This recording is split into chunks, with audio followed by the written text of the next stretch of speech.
kami mohon dengan hormat Bapak Kapolda berkenan menyampaikan arahan kepada kita semua, dan nanti kami mohon Pak Pangdam Bima Brawijaya. Izin Pak Kapolda. Terima kasih atas waktunya, Bunda Kopika.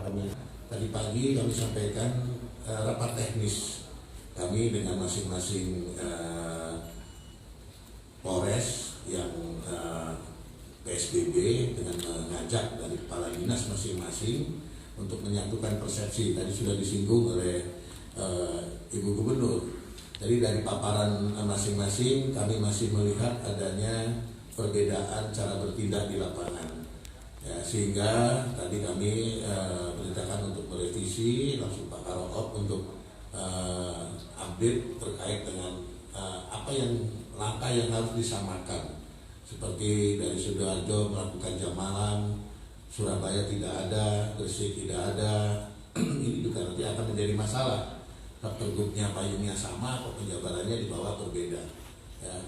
Dan ada juga rencana untuk yang naik sepeda motor atau yang naik mobil, yang berboncengan ataupun yang lebih, ini juga harus mengambil langkah yang sama.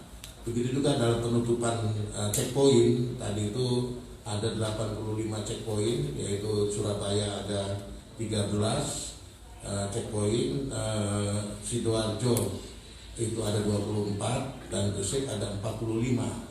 Tapi saya sedikit evaluasi titik-titik checkpoint ini apakah bisa dikurangi lagi lebih sehingga nanti penempatan personil, karena dalam checkpoint ini akan menempatkan personil yang cukup banyak, sehingga nanti malam kami rapatkan ulang lagi masing-masing teknis, sehingga besok kami akan paparkan, kita sampaikan, kami laporkan kepada Ibu Gubernur dan ke Forum Peminda untuk istilahnya gongnya untuk hari Selasa kita akan main. Selasa ya. Nah, jadi hari Selasa kita akan main, sehingga kita akan paparkan, kita minta masukan sebelum kita akan ini, sehingga nanti cara bertindak di lapangan ini sama. Sesuai tadi yang disampaikan oleh Ibu Guru dalam PSBB ini memang suatu hal yang sebenarnya tidak kita inginkan. Ya, karena dalam PSBB ini banyak nanti hal-hal yang istilahnya dampak daripada PSBB, tapi ini harus kita lakukan dengan melihat kondisi yang berkembang, yaitu angka kenaikan terus menerus terjadi tren meningkat yang tidak bisa dibendung. Akhirnya pemerintah provinsi dengan adanya 3 kota yang terintegrasi yang tidak bisa dipisahkan dilakukan PSBB, dan ini kita aparat di sini Polri dan kami di situ juga akan libatkan TNI, mau tidak mau harus melaksanakan perintah gubernur yang sudah dibuat ya pergubnya, dan juga menjaga di masing-masing per wali kota dan per bupati, dan kita di sini Polda dan TNI nanti akan melakukan perbantuan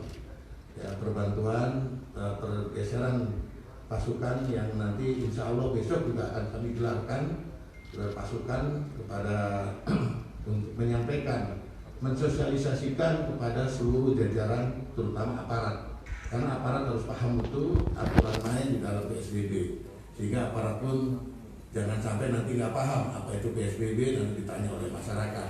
Begitu juga masyarakat pun kita sudah sosialisasikan, ini hari kedua dan besok kita akan sosialisasikan terus, karena yang terpenting di sini tujuan dari PSBB tadi sudah sempat disinggung, ada beberapa hal, yaitu bagaimana membuat ketaatan masyarakat ya untuk paham betul tentang pandemi corona yang memang sungguh luar biasa, sehingga masyarakat paham dan mengerti bahaya tersebut hingga berada di rumah, dan juga betul-betul ODP dan BDP ini menurun di masyarakat, dan juga adanya perekonomian yang mungkin juga tidak terganggu, sehingga kita memang di sini nanti harus betul-betul terutama dalam menghadapi virus corona ini ada hal-hal yang harus diperhatikan, karena kami belajar dari wilayah-wilayah lain, terutama bagaimana nanti dalam pendistribusian bantuan sembako, mungkin nanti ada hal-hal yang terkait dengan nasi bungkus, ya, bagaimana dengan logistik yang lain-lainnya. Nah, ini kami di sini nanti TNI Polri akan mengawal betul-betul tepat sasaran dan juga betul-betul nanti menghimbau kepada beberapa masyarakat ataupun tokoh-tokoh atau pengusaha ataupun siapapun yang akan membagi sembako. Nah, ini yang menjadi permasalahan, pembagian sembako ini akan menjadi kerumunan orang kalau memang ini tidak dikoordinasikan dengan baik.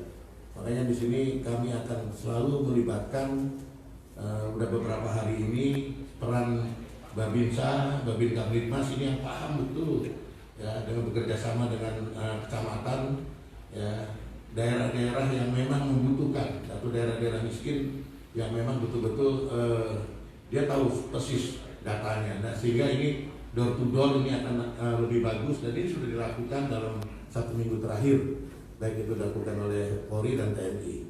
Kemudian hal-hal lain dalam PSBB kami sudah arahkan juga tadi dari personil bahwa kita harus tegas di sini ya, dalam menerapkan peraturan gubernur sini, namun tetap menjunjung tinggi ya aturan-aturan yang undang-undang yang lainnya. Begitu juga kita tetap kedepankan persuasif, ya, humanis, dan ada hal-hal yang memang apabila masyarakat yang melawan petugas ataupun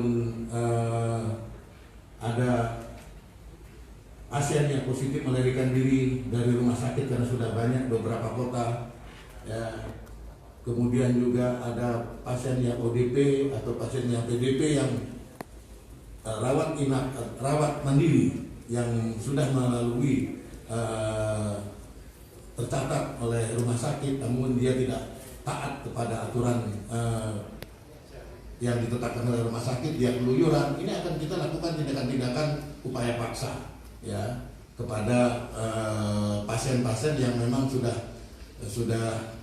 positif, dia melarikan diri, yang PDP mandiri tapi dia tidak taat kepada aturan, kita akan bawa ke rumah sakit rujukan. Ini kita sudah sepakati akan melakukan itu juga. Tempat-tempat hiburan atau tempat-tempat nongkrong yang sudah berulang kali ya diperingatkan, ini ada tahapan-tahapan, kami sudah perintahkan dari Kapolres untuk mungkin ada penyegelan atau mungkin nanti penutupan atau mungkin cabut izin.